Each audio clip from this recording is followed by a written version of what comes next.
Hi and welcome to this Blueberry Markets video update with me, John Kibler, Head Currency Analyst. In this video we're going to go through the Forex market wrap. We're going to highlight the news this week and some of the charts that we highlighted in the videos. So starting off with the news this week, we had lots of data going on.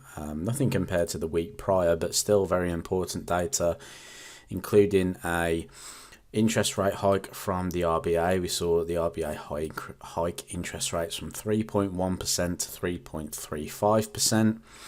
We then had a statement from the Bank of Canada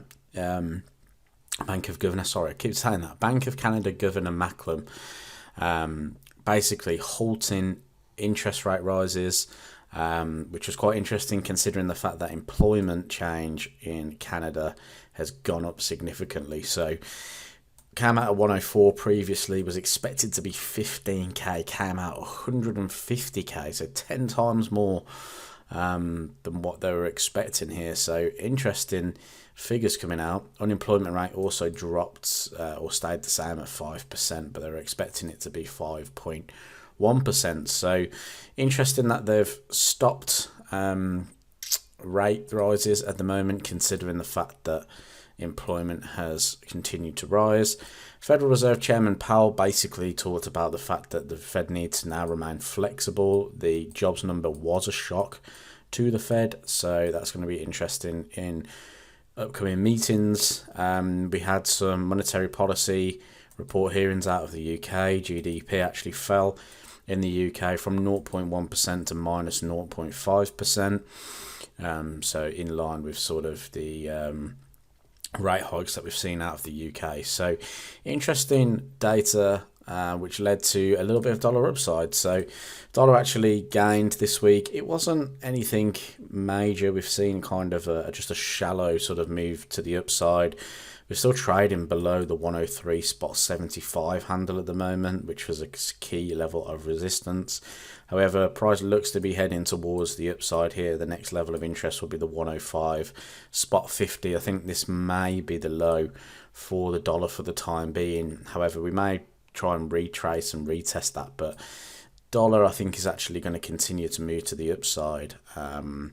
So it'll be interesting to see if we can trade above the 103 spot 75 and move towards that 105 spot 50 handle. Aussie US dollar then, so we're expecting further downside. We were expecting support to come in at the 0 spot 68.75 handle, which it did. So if you were long from the 0 spot 68.75, you would have had a really good week. Price rallied up to about the 0 spot 7 handle there, so you would have had at least 125 pip move to that area. I was expecting price to come a little bit higher towards the 0 spot 7050 for a continuation. However, it came up short. We had multiple false breakouts of the highs, and prices now continue into the downside. So I think the next sort of move for Aussie US dollar may be a break below the 0 spot 68.75 for a move to the downside. Pound was fairly similar.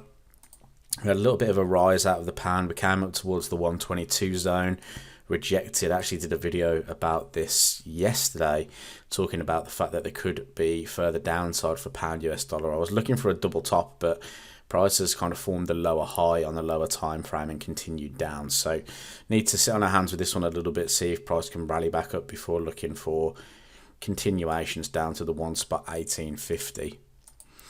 Gold as well was one to watch this week. I like the idea of being short gold.